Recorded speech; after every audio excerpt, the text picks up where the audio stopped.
Hello and welcome to Quilt Addicts Anonymous. I'm Stephanie Soebbing. Today I'm going to teach you how to make my pattern hanging garden. This was originally designed as a wall hanging, but you could easily alter the orientation of the blocks to make it a table runner, or I'm going to make mug rugs out of the sample that I'm making in the video today. I originally made this pattern using Shell Rummel's Bloom Beautiful. I love working with Shell. Her fabrics are always so pretty, but in the time it took me to get this tutorial together, we have sold out of almost everything of Bloom Beautiful. So if you can find it somewhere, buy it because it's really pretty. But I'm actually using scraps today. So I've got scraps from a lot of my favorite fabric companies that I love working with. We've got a little bit of Tula Pink All Stars. This is a little bit of scraps from the Dimensions block of the month. These are the Kinkami shades from Clothworks. This is a little bit of Allison Glass. And we've got some Cave in here and then some Ink and Arrow from Q2 Fabrics. So all the fabrics that I love working with, we created a fun color story and it's gonna make a fabulous little mug rug. And I got to fussy cut out that owl for the center. Of course, you also need your hanging garden pattern. This is brand new from us, from Quilt Addicts Anonymous. You can get it at shop.quiltaddictsanonymous.com or maybe at your local quilt shop. I'm going to be using an open toe applique foot because we're doing paper piecing for this project. And with paper piecing, I like to use my flat flower head pins because we are going to actually leave the pin in while we're sewing. We're not sewing over it, but it needs to be nice and flat when you're working. And I'm going to use my Violet Craft seam roller. This is kind of a new old tool. This is it kind of replaces your iron. You don't need to use it. So I really like it for paper piecing because you're not constantly getting up and down. And then I need my add a quarter ruler for this. I'm using a friction gel pen so that I can mark my lines. And I have my cut and press out. It's not super critical that you have one that can flip over if you're not using the iron, but we're going to be using the other side a lot today as we're trimming our paper piecing down. So let's get started. So your pattern comes with the template that we're going to be using for paper piecing. And the very first thing you need to do when you make a copy of it is make sure that this square still measures 1 inch. If it doesn't measure 1 inch, that means you didn't print it at 100% and that your blocks aren't going to turn out the right size, which means you're going to have a hard time getting your pattern together at the end. So print one off first. I'm using Carol Doak paper piecing paper. That's another thing you need when you are doing this. And it's just meant to be torn and sewn through. It's about the consistency of newsprint. It works great. We've got packs over at shop.quiltaddictsanonymous.com. The other thing I've done is I've cut all my scraps and I've layered them in order that I'm going to use them. And that way I don't have to think as much when I'm doing the sewing. I find that makes things go a lot smoother when I don't have to stop and think, wait, what was I doing next? It works a lot better. And now with paper piecing, what we're going to do is we're going to sew on the printed side of the paper, but we're going to layer our fabrics up on the wrong side of the paper. And what I've done is I took my friction gel pen and I traced all these lines. You don't have to do this at home because you're going to be able to see through, you know, as long as you're doing it on a nice bright day, you're going to be able to lift this paper up and you'll be able to see the lines that are printed underneath. The reason I did it is so that you can see the lines on camera, because even though I can see them right here in my studio, you can't, and I want you guys to be able to kind of see what I see. So don't worry about tracing everything and numbering all the pieces. That's a little overboard. But this one, you just need 10 little sheets of paper. So it's really a fast, fun project if you're trying to get a little more into paper piecing. Okay, so this one, I also did another paper piecing project for Line It Up. That is a pattern that's available in the fall 2018 issue of Quilts and More. That one is super simple. There's only 3 seams. This one has a lot more seams than that. And so we're gonna do things a little bit differently because we're gonna be crossing over. And I'm gonna show you kind of how to line everything up and get it all fussy cut and all that good stuff. So the very first thing I need to do is I need to put piece 1 or fabric A over piece 1. So that's right here. All right, so as I'm looking at this, I can tell that I've got about equal amounts coming off on all the sides. And so basically I have about, if I put my finger next to it, I have about equal bits hanging off on these triangles, which are going to be the first part to circle. So that means that my owl is nice and square. So what I want to do is I want to put a pin in parallel to the line between piece 1 and piece 2. So this center circle is piece 1, and then this one right here is going to be piece 2. So let me recenter that. And then I'm just going to put a pin in right here. And I'm a pretty good distance away from this line because I want to sew right on this line, and I don't want to take any chances that I might accidentally sew over my pin head. That would be very bad. So now I'm going to take my next fabric and I'm going to lay that right sides together with the edge. And I'm going to pin this one in place too. And again, pretty far away from that, where that seam line is going to be, so that way I don't accidentally sew over anything that I don't want to. All right, so my edges are nice and lined up. So now what I'm going to do is I'm going to flip everything over, and now we're going to sew on the lines between piece 1 and piece 2. And I'm going to sew from here to here. And I'm going to, rather than going beyond the line, which I did in the Line It Up video tutorial, because in that one we were going across the seam line every single time. In this one, I'm going to reinforce my stitches at the start and at the end of the line between piece 1 and piece 2. So I have my needle set to the center position, and I put my open toe applique foot on my machine. The only other thing I need to do is reduce my stitch length to about 1.4, 1.6, somewhere in between that range, whatever your machine will do. By reducing your stitch length, that allows you to tear that paper out a little bit easier without compromising the seam. The other thing I'm going to do on my machine is I'm going to set it up so that it will automatically reverse my stitches when I stop and start and trim them for me. And that's just a really cool feature that this machine has. Not everyone has it, but what I'm doing is I'm starting with my needle at the very beginning, and I want to do that back and forward. And that really secures those stitches at the beginning of that stitch line.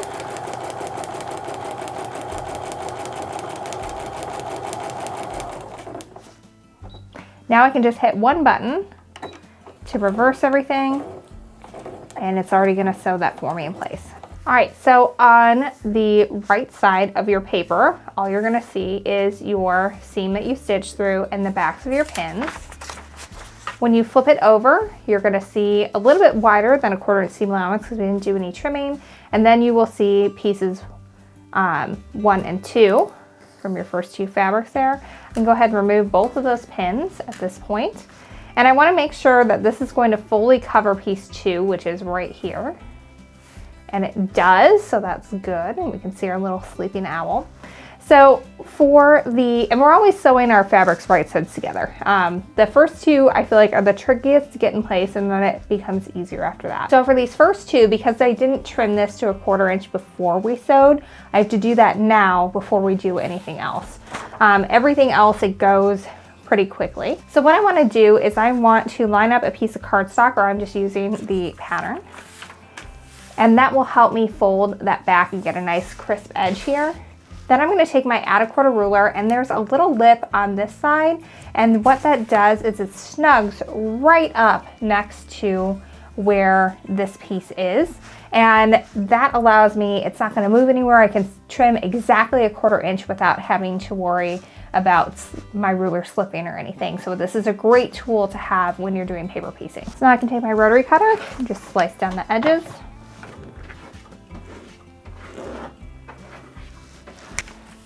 Now I have an exact 1/4 inch seam, so I need to press this open. Now, if you were using an iron, you would want to press it with the iron. What I'm going to do is use my Violet Craft seam roller. And if you have like your grandmother's sewing tools, you might have one of these. It's kind of like a new old tool. What it does is you get these really crisp, nice seams without having to iron, which is great for paper piecing when you have a lot of pieces to go in here, because you can just like go to town and you don't have to stop and grab the iron all the time. I'm also going to use this when I'm working with my daughter sewing, because then I don't have to have an iron out around a 4-year-old, because that's a little scary. But from now on, what you're going to do is you're going to trim your 1/4 inch seam, you're going to line your piece up and pin, you're going to sew, press it open, and repeat. And you would just keep doing that throughout every other piece. So I'm going to show you how to do that on here. So gonna make sure everything is laying nice and flat.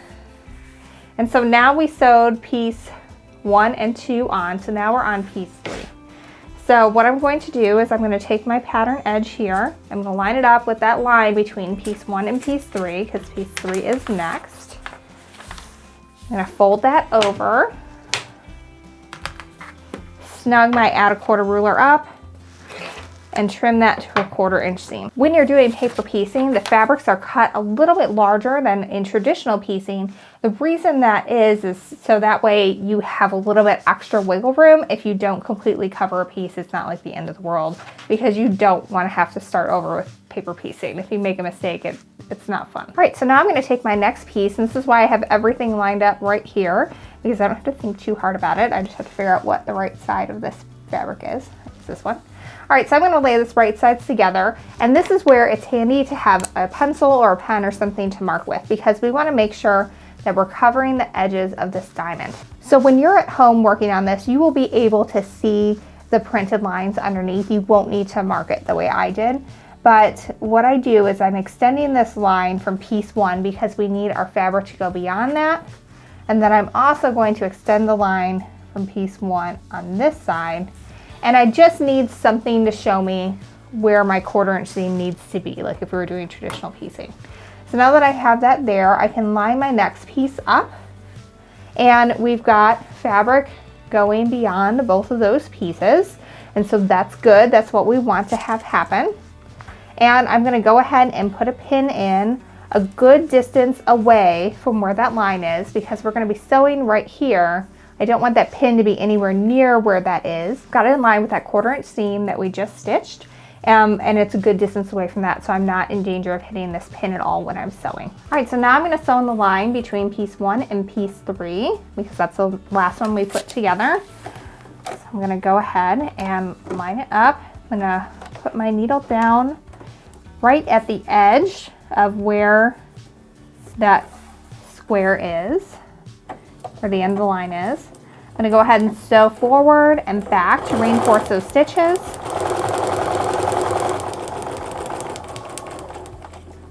And now I'm going to reverse those stitches again, cut my threads, and then we're going to be pressing open. All right, so when we look at it from the right side, you are again seeing a stitching line between piece 1 and piece 3. So I can flip it over, and again we're seeing our stitching line, so I can remove that pin, flip it around so I can press this. What I do is I kind of finger press it first, and then I kind of roll up. I find if you like try to do this, sometimes there's like a free part here, and then that'll kind of go in weird directions. So if I press up first and then I do the seam line, I find that that gives me the best results the first time. All right, so it's just a lot of repeating at this point. We're going to trim to a 1/4 inch seam. We're going to line our piece up and pin. We're going to sew and repeat. Well, press and repeat. Don't forget pressing.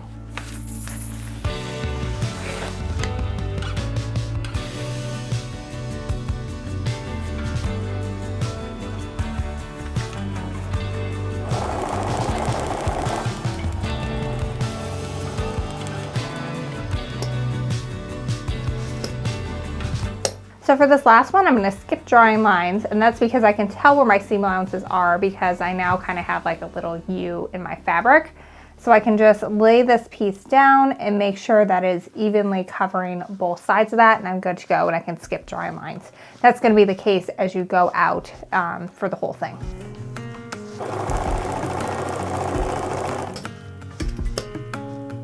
All right, we have made it through our first set around, and so now it's time to switch fabrics. So I've got my next ones ready to go right here. And again, less thinking, the better when you're doing paper piecing, because until you get the hang of it, it can take a lot of thought. And especially if you're doing something really challenging, this one is not a challenging pattern. This is probably a good beginner intermediate pattern. It can be like, oh my gosh, I really have to think about this. But if you have everything lined up ahead of time, going to make your life so much easier. Okay, so now we are moving out into, we've got all of this center square done. So now we're moving out to these pieces.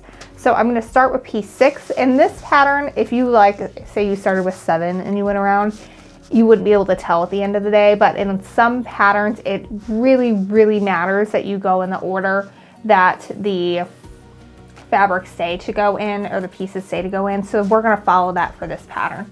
So now what we're going to do is we're gonna line it up between the line between 6 and then the center bit, because we have already sewn pieces 1 through 5. I'm going to fold it over just like before, so the process is just the same, just getting bigger pieces.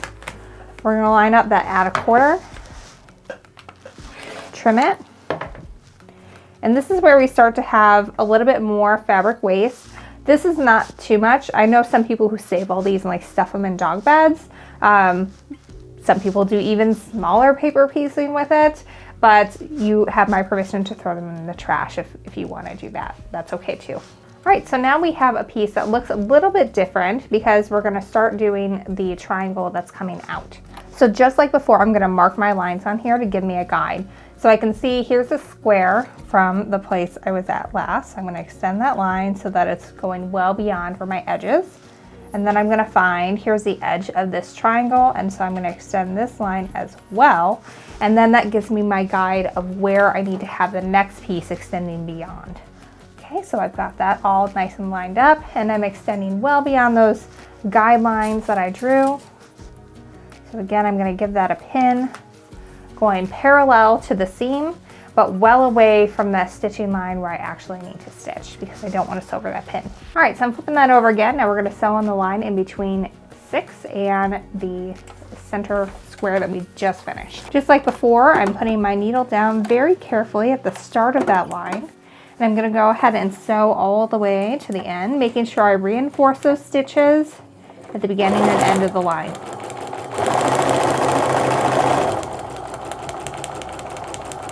All right, so from the wrong side of the paper, you can see that we have sewn on this line here.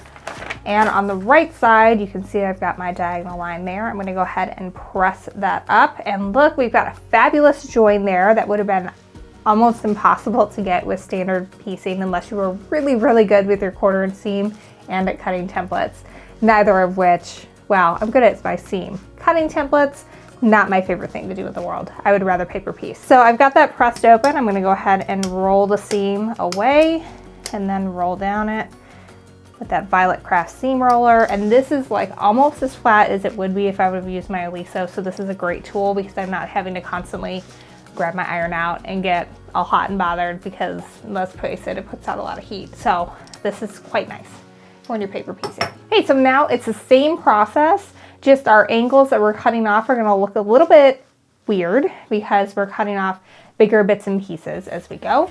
So I'm going to go ahead and flip this over. So we just sewed piece 6, so now we're going to sew piece 7, and we're just going to keep repeating that process. You can see it starts looking a little weird as you do this, but it all works out, I promise. You just kind of have to be careful, pay attention. So we're going to extend those lines again, give myself a nice little guide. And this one, it actually, you kind of have a fold line here. You probably can't tell on camera, but there will be if you're following along with the video.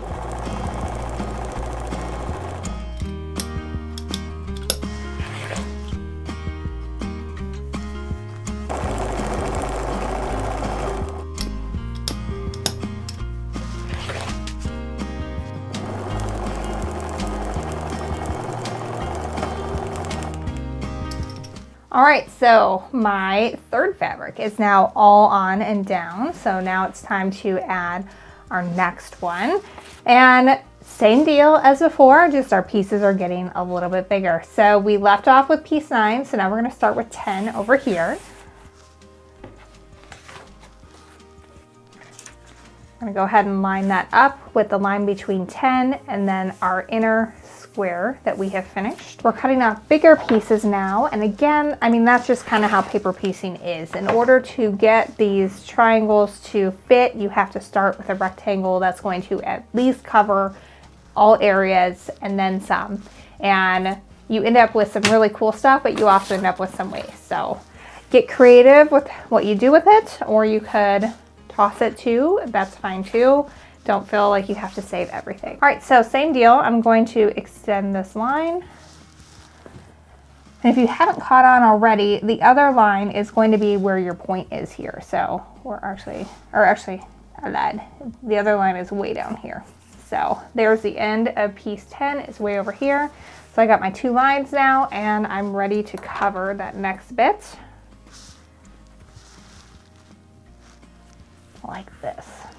So I'm extending well beyond, and I'm ready to pin, still avoiding the area that I'm actually going to sew, which is right here, but still in parallel to keep everything nice and in place while I'm sewing. So you're just going to keep following that cycle. You're going to trim your seam, you're going to pin your next piece on, you're going to sew, you're going to press, and you're going to repeat as we go all the way around the next bit.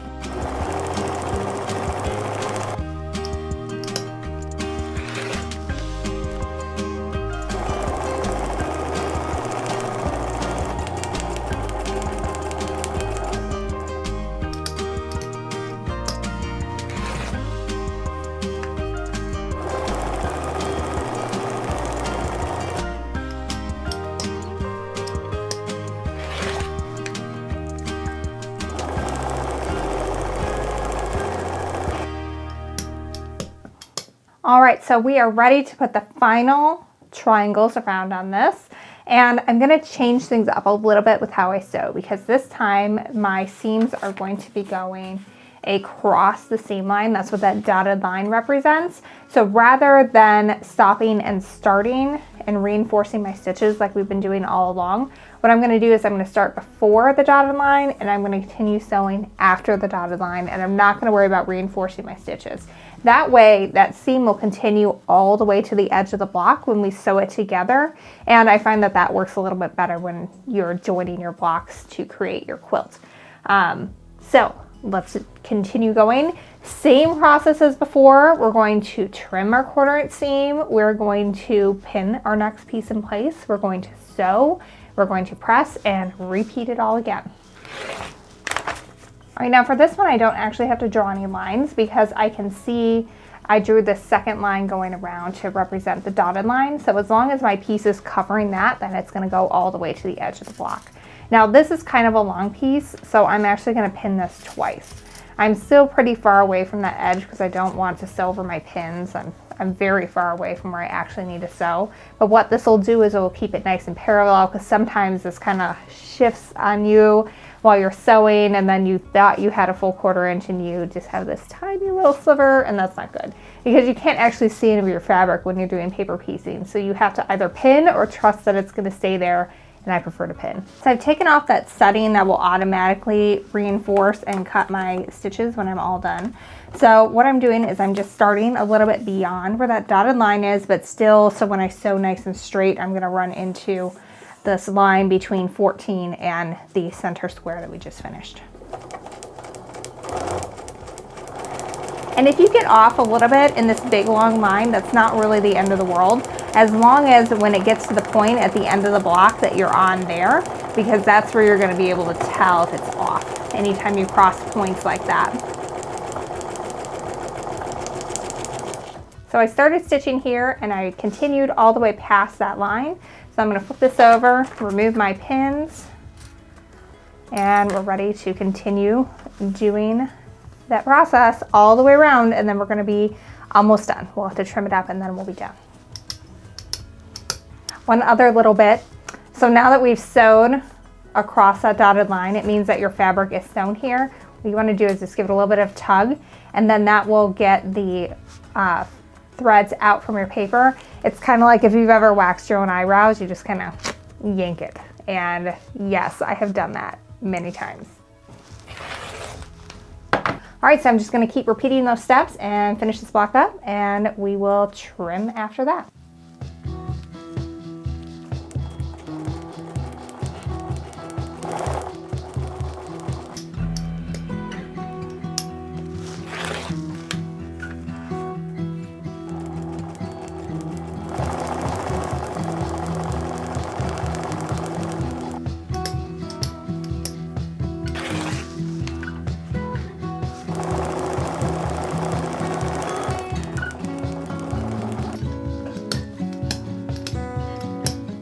So we're done, right? Not really.